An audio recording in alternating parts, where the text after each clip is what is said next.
언젠가 한번 나눈 적이 있습니다. 저희 교회에서 이제 신앙생활 하시다가 지금 이사 가셔서 다른 교회 출석하고 있는 집사님 이야기인데요. 가끔씩 연락을 주고받곤 합니다. 그분에게 아들이 있는데요. 제 아들과 이제 친구예요. 친구라서 그 아들의 이야기가 제 아들의 이야기처럼 이렇게 느껴지곤 그렇게 했었습니다.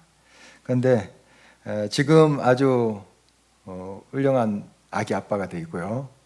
또 가장이 되어 있고 신앙생활도 아주 성실하게 지금 잘하고 있습니다. 그런데 이제 청소년기에 굉장히 부모의 속을 썩였습니다. 참 부모의 마음을 아프게 했거든요. 그 이야기를 제가 이제 또 듣고 또 몸부림치며 눈물로 기도한 걸 제가 알고 있기 때문에요. 얼마나 그 고통스러운 시간을 온 가족이 가졌는지 좀 잘 알고 있습니다. 게임 중독에 빠졌어요, 이 아들이 청소년기에. 그래서 한번 이렇게 그 컴퓨터 앞에 앉으면요 며칠을 잠도 안 자요. 좀 심하죠. 요즘 이제 아이들 보면 컴퓨터 게임 좋아해요. 어느 정도 하면 그래도 다른 애들도 그렇게 하니 좀 이해될 만하잖아요. 그런데 좀 심했어요. 심하고 뭐 밥도 안 먹어요. 그렇게 이제 심한 중독에 빠져서 그 어머니가 얼마나 눈물로 기도했겠습니까? 그래서 이제 특단의 조치를 취했죠. 컴퓨터를 그냥 치워버렸어요. 그랬더니 이 아이가 밖으로 나가는 거예요. 그래서 게임방을 전전하면서 게임을 하는 거예요. 그래서 그 집사님의 밤일은 뭐냐면 이 아들 찾으러 다니는 거예요. 이 골목 저 골목 찾으러 다니는 거예요. 그날 밤이었어요. 또 마침 또 비가 막 쏟아졌어요. 비를 맞으면서 얼마나 하나님께 부르짖었을까요? 하나님, 하나님 긍휼을 베풀어 주십시오. 불쌍히 여겨 주십시오. 제가 죄인입니다. 제가 죄인입니다. 하면서 이제 기도하면서 이제 아들을 찾으러 다닐 때 눈물이 볼을 타고 이제 내리겠죠. 그게 빗물과 섞여서 온몸을 적시다 하는 그런 고백을 들어보았습니다. 얼마나 간절한 마음이겠습니까? 정말 이런 이제 마음으로 기도했는데 결국은 이제 지금 결과가 좋죠. 주님께로 돌아왔고 진실한 직장인 또 가장이 되어 있습니다. 얼마나 감사한지요. 결혼하기 전에 그 예비 신부랑 인사하러 왔더라고요. 얼마나 아름다운 모습인지요. 정말 눈물의 기도, 그런 기도가 있는 한 결코 우리 자녀들 망하지 않습니다. 이런 어머니의 눈물의 기도 우리 교회에 많습니다. 제가 알고 있는 분만 해도 많습니다. 정말 좀 비슷한 이야기. 그 어머니의 그 마음, 자식을 향한 그 사랑 얼마나 절절합니까? 오늘 이제 하나님의 사랑에 관한 말씀을 나누고자 하는데요. 우리가 하나님의 사랑을 어떻게 알 수가 있겠어요? 정말 헤아릴 수가 없죠. 그러나 이제 어머니의 사랑 좀 이해하면 조금 하나님의 사랑이 좀 느껴지잖아요. 오늘 하나님의 사랑을 좀 묵상하면서 우리도 이제 하나님의 그 사랑의 일부를 닮아가고 우리도 사랑의 그 길을 갔으면 좋겠습니다. 사랑에는 몇 가지 특징이 있는데요. 그 중에 이제 한 가지가 그 사랑하는 사람의 말에 귀를 기울여요. 그리고 그 말에 반응을 합니다. 바꿔서 이야기하면 상대방의 말에 귀를 기울이지 않는다. 그리고 관심을 갖지 않는다. 사랑하지 않는 거죠. 그리고 그 말에 전혀 반응이 없어요. 사실 그 사랑 의심을 해야 됩니다.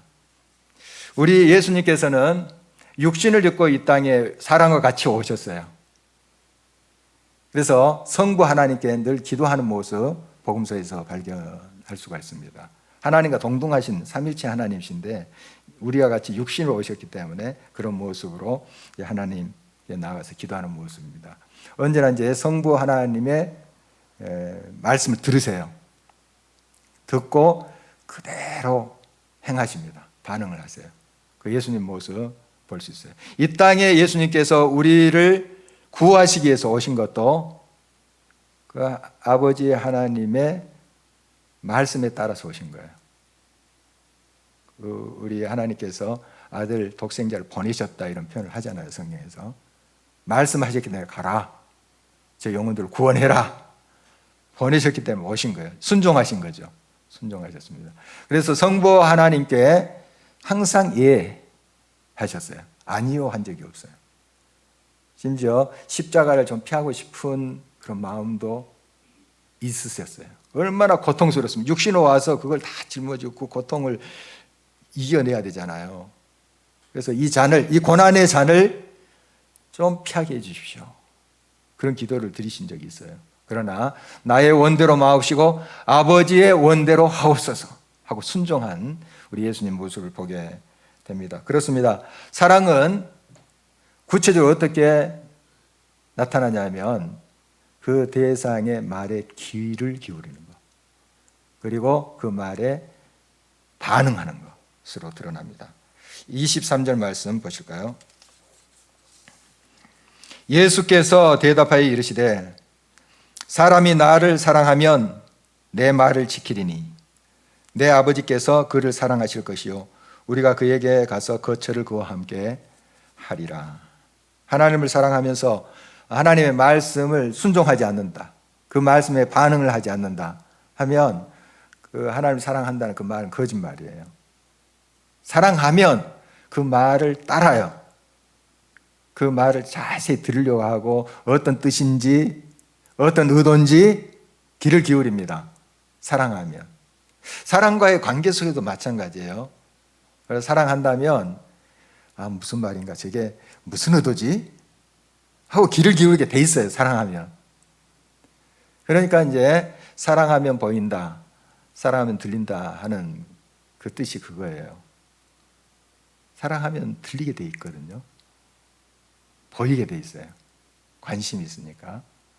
그래서 사랑의 구체적인 표현은 우리가 그 대상의 말에 귀를 기울인 것이다, 그리고 그 말에 반응한 것이다 하는 것을 다시 한번 우리가 마음에 새겨야 되겠습니다.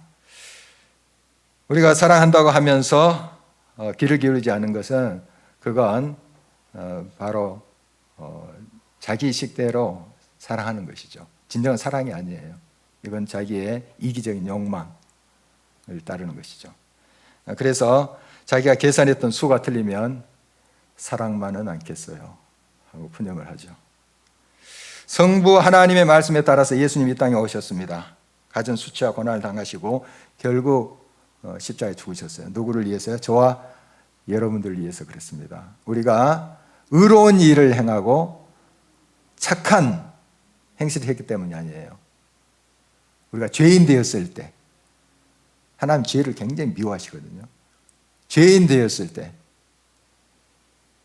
독생자 예수 그리스도를 보내주셔서 그 죄를 씻어주심으로, 우리가 구원받게 하심으로 우리를 향한 하나님의 사랑을 확증하셨어요. 그러니까 우리 스스로 그 죄의 문제를 해결할 수 없으니까 독생자 예수 그리스도를 이 땅에 보내주신 거죠. 그래서 죽게 하심으로 우리를 건져주셨어요. 이것이 복음 사건이잖아요. 십자가 사건이고요. 예수님은 이 하나님의 뜻에 전적으로 순종하셨어요. 그대로 그 십자가 길을 가셨어요. 그 순종 때문에 우리가 지금 이 자리에 있는 거예요. 하나님의 백성으로, 구원받은 백성으로 있게 된 것입니다. 아시다시피 미얀마는 불교 국가예요. 옛날 버마라고 하는 나라죠. 불교 국가인데 그 불교인이 86%래요. 옛날엔 더 많았어요. 그런데 요즘 이제 86%. 그러니까 한 10명 중에 8명, 9명이 불교인이에요. 10명 있다면 사람이 8명, 9명이 불교인, 불교 국가죠. 이런 나라에 기독교인들이 지금 한 4, 5% 있다는 거 굉장한 일이에요. 놀라운 일입니다. 그러니까 한 300만 명 정도 된대요. 기독교인들이. 그리고 어떤 분은 400만까지 또 이야기하더라고요. 어떻든 상당한 수예요. 그 불교 국가에. 뭐 곳곳에 불교 사찰이 있고 막 유적지가 가득한 곳 아닙니까? 거기에 기독교인들이 이만큼 있다는 것은 기적과 같은 일이에요. 이 기독교 복음을 위해서 애쓴 이제 선교사님들, 그리고 지금 현지 또 성도님들의 정말 그 희생, 또 복음에 대한 그 사랑, 그리고 순전한 믿음 때문에 이렇게 기독교가 이렇게 뿌리를 지금 내려가고 있고요. 점점 자라가고 있습니다. 점점 이렇게 확 늘지는 않지만은 점차 이렇게 조금씩 차곡차곡 지금 기독교가 성장해가고 있어요. 이런 이제 그 구원의 물결은 지금부터 한 200년 전에 한 사람으로부터 시작했어요. 한 사람, 아도니람 저드슨이라는 사람인데요. 이 사람은 결혼한 지 13일 만에 그 선교지로 갔어요. 25세 때예요. 25세 때 21살 되는 신부하고 그냥 결혼한 지 13일 만에 선교지로 간 거예요. 16살 때 그 미국의 명문 브라운 대학에 들어갔습니다. 그리고 3년 만에 조기 졸업해요. 수석으로. 21살 때 교수직을 제안받습니다. 대단한 사람이죠. 그러니까 아주 유능한 사람이에요. 그런데 하나님이 그를 부르셨어요. 가라 너 선교지로. 다 내려놓고 각 결혼한 신혼부부인데 선교지로 간 거예요. 얼마나 많은 고생했는지 모릅니다. 정말 부인도 죽었어요. 결국 병으로. 자녀들도 그거 풍토병으로 죽었어요. 네. 살아난 이제 자녀도 있지만 그렇게 그 어려움을 겪으면서 한 40년 가까이 그 버마, 지금 미얀마에서 사역을 했거든요. 또 한때는 그 간첩으로 오해를 받았습니다. 그래서 1년 6개월 동안 감옥 생활을 했는데 막 독충 있잖아요. 해충. 그 막 불결한 곳에 거기서 막 뜯기면서 그런 고생을 했습니다. 그러면서도 그 땅을 사랑했고 그 버마 백성들을 품었습니다. 이제 6년이 지났습니다. 한 사람도 구원을 못 시켰어요. 6년 동안. 7년 만에 한 사람 예수님께 영접해서 정원사인데요. 그 다음부터 이제 예수님 믿는 사람은 막 생기기 시작했죠. 정말 이것이 이제 성령의 역사입니다. 그렇게 하나님을 바라보면서 하나님의 그 명령에 순종을 하지 않았다면 그렇게 버틸 수 있어요. 6년 동안 한 명도 개종자가 없는데 아 이거 안 되겠구나 하고 짐 싸고 와야죠. 그런데 하나님이 여기를 사랑하시고 나를 여기에 보내셨다 하나님을 믿었기 때문에 그는 그 자리를 지켰어요. 그리고 한 명이 이제 변화받기 시작하자 막 예수 믿는 사람이 생기기 시작한 거예요. 33년 만에 이제 처음으로 고국 미국에 왔어요. 와서 이제 설교를 하게 되는데요. 벌써 이제 아도니람의 이름이 여러 신문을 통해서 또 라디오를 통해서 이렇게 퍼졌나 봐요. 굉장히 고생을 했잖아요. 그 복음에 불모지고 하는 곳에 가서 막 어려움도 당하고 하는 게 이제 딱 뉴스 탔을 거 아니에요. 사람들이 많이 왔대요. 많이 왔는데 그 자리에서 이제 사람들은 그 당시만 해도 뭐 텔레비전이 있는 것도 아니고 또 그 여러 그 버마나 이런 지역에 있는 문화들 신기하잖아요. 그래서 그거 이제 좀 들으려고 사람들이 기대하고 왔어요. 어떤 옷을 입고 어떤 문화가 있고 어떻게 사는가. 그런데 전혀 그런 말 안 하는 거예요. 그리고 예수 그리스도 복음에 대해서만 설교를 하는 거예요. 집회가 끝났어요. 친한 친구가 와서 여보게 실망했네. 예수 그리스도께서 우리를 위해서 죽으시고 뭐 부활하시고 하는 거 기가 닳도록 여기서도 듣고 있네. 거기 좀 있는 이야기들, 또 신기한 이야기들, 무슨 옷을 입고 사나, 어떤 음식을 먹고 사나, 좀 그런 것을 기대했는데 전혀 그런 말을 하지 않으니 실망했네. 이때 이제 아도니람이 그런 대답을 했대요. 여보게 예수님께서 나를 위해 죽으시고 나의 죄를 씻어주시고 모든 진노에서 나를 벗어나게 하시고 새 생명을 얻게 하신 것처럼 새로운 이야기가, 들으면 들을수록 새로운 이야기가 어디 있는가, 그런 이야기를 했다고 합니다.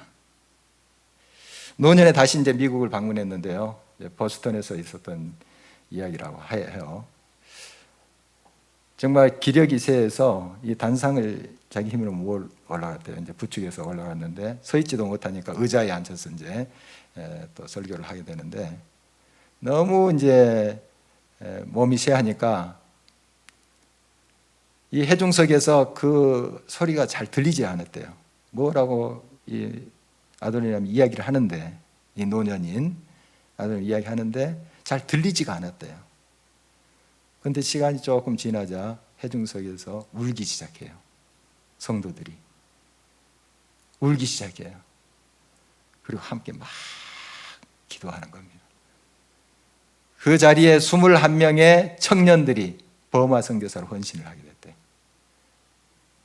아도니람이 설교를 잘했어요? 아니면 잘 들리지도 않는데요? 대단했어요? 아닙니다.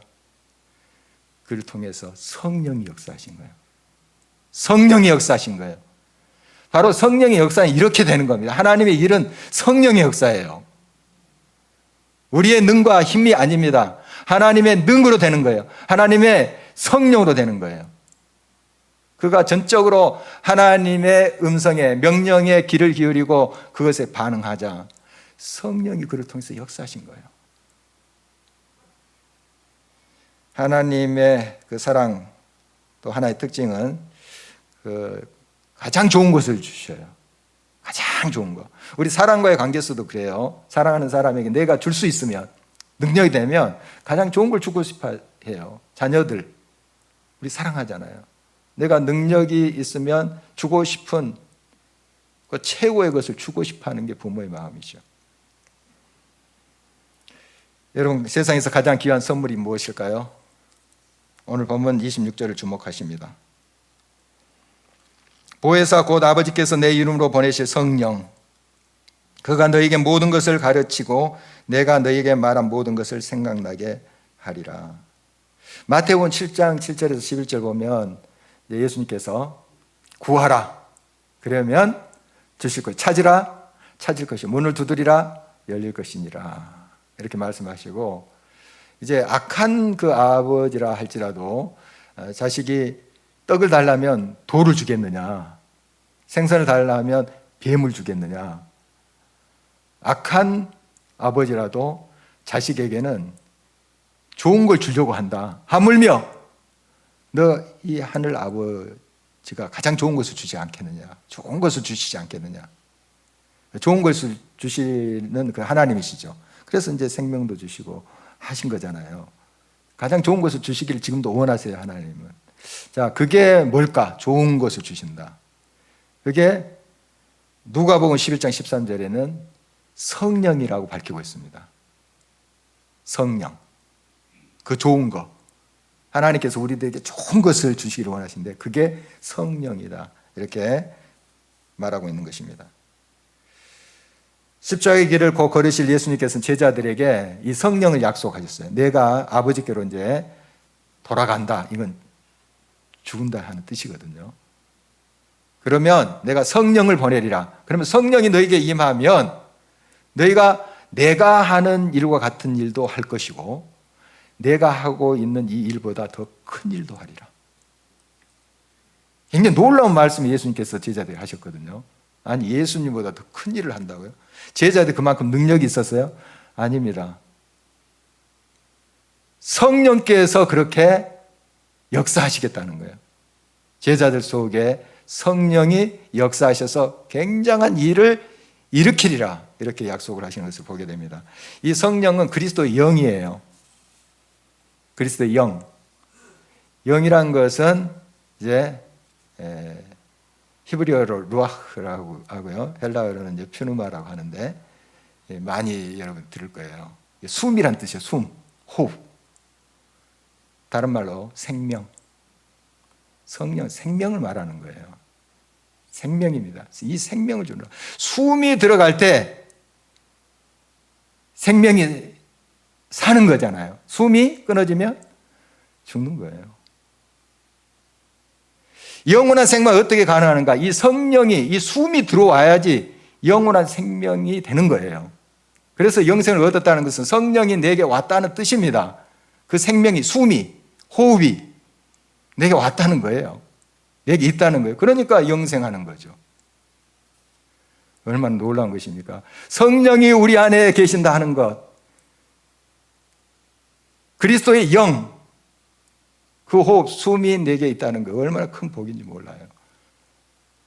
여러분, 예수를 믿는 저와 여러분들 안에 성령이 역사하십니다. 하나님의 모든 창조 세계는 말씀으로 된 것이죠. 하나님의 말씀, 천지를 창조하시고 지금도 이를 지어 성취하시는 것입니다. 이 성령은 이 말씀의 능력이 우리의 삶 속에 나타나게 하는 거예요. 성령으로 기록된 말씀이잖아요. 이 하나님의 숨, 이 성령이 역사하시면 이 말씀은 막 살아서 역동합니다. 고치고 새롭게 하고 변화시켜요. 이 말씀이. 그래서 성령의 역사예요. 그냥 머리로만 우리가 이해해서는 그런 역사가 일어나지 않아요. 아무리 두뇌가 비상하고 지식이 많고 지혜롭다 하는 사람도 세상의 방법 가지고 이 말씀 만나지 못해요. 성령이 역사할 때 그 말씀이 막 살아서 고치고 새롭게 하고 창조하고 해요. 바로 성령의 역사입니다. 얼마나 귀한 성령입니까? 이 성령은 또 우리가 예수 그리스도를 닮아가도록 역사해요. 그렇죠? 예수의 영이 우리 가운데 계시니 우리가 예수님을 닮아가지 않겠어요? 성령을 아는 지식에서 저자인 제임스 패커는 다음과 같이 확신하고 있습니다. 성령의 본질적인 사역 가운데 하나는 그리스도인들이 예수님의 가르침에 순종하고 예수님의 본을 따르며 예수님을 인정하고 높여드리도록 그리스도인들을 인도하시는 일이다. 우리 모두의 가장 진정한 성결은 성품과 태도에서 예수님을 닮아가는 것이다. 그러므로 성령께서 우리에게 그리스도를 본받는다는 것이 무엇이며 어떻게 하면 그리스도를 본받을 수 있는지를 더욱 부지런히 탐구하도록 부르고 계심이 분명하다. 우리 하나님 말씀을 우리의 지식으로 이해할 수 없어요. 개미가 우리 언어 이해할 수 있겠어요? 인간의 언어 이해할 수 없겠죠. 우리 하나님의 언어를 우리가 알 수 없어요. 알 수 없어요. 깨달을 수가 없어요. 언어 자체가 달라요. 하나님의 언어랑 우리 언어 자체가 달라요. 어떻게 우리가 깨달을 수 있는가? 하나님의 영, 성령이 우리들에게 깨닫게 해주세요. 그래서 성령으로 함께하지 않으면 우리 하나님 말씀 이해하지 못해요. 만나지 못해요. 이 말씀은. 우리 성령이 우리 가운데 계신다는 것, 우리 주님이 성령으로 선물을 주셨다는 것 얼마나 큰 사랑인가 하는 걸 깨달으셔야 됩니다. 여러분, 그럴 리는 없겠지만 하나님이 내게 딱 한 가지 소원만 들어주겠다 할 때 뭘 구하시겠어요? 많고 많은 돈, 명예, 건강 구하시겠습니까? 물론 다 중요한 것입니다만 딱 한 가지만 구한다 하면 여러분 성령 구하세요. 성령을 구하세요. 이게 생명이에요. 숨이에요. 호흡이고. 이 성령 안에서 말씀을 만날 때 그 말씀은 역사예요. 고쳐요. 새롭게 합니다. 나를 고치고 내 자녀를 고치고 우리의 가정을, 공동체를 이 말씀이 새롭게 해요. 참사랑의 특징 중 또 하나는 참된 평안을 준다는 것입니다. 오늘 본문 27절을 보십니다. 평안을 너희에게 끼치노니 곧 나의 평안을 너희에게 주노라.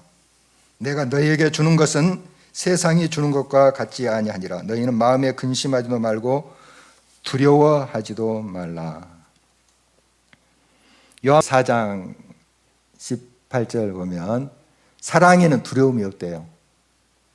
바꿔서 이야기하면 내가 두려워하겠다는 것은 사랑 안에 거하지 못한다는 거예요. 예를 들자면 어린아기가 있어요. 엄마의 사랑을 알아요. 엄마 품에 있으면 세상 근심 걱정 아무것도 없어요. 두려워하지 않습니다. 어린아기. 엄마 품에만 있으면 사랑을 느끼기 때문에 사랑 안엔 두려움 없어요. 그런데 우리가 자꾸 두려워하고 근심 걱정 낙담하고 막 원망하고 막 분노하고 하는 게 뭡니까? 하나님의 사랑을 지금 깨닫지 못하는 겁니다. 하나님의 놀라운 사랑이 이미 내게 주어졌고 지금도 놀라운 사랑으로 내게 부어주시는데 그걸 믿지 않는 거예요.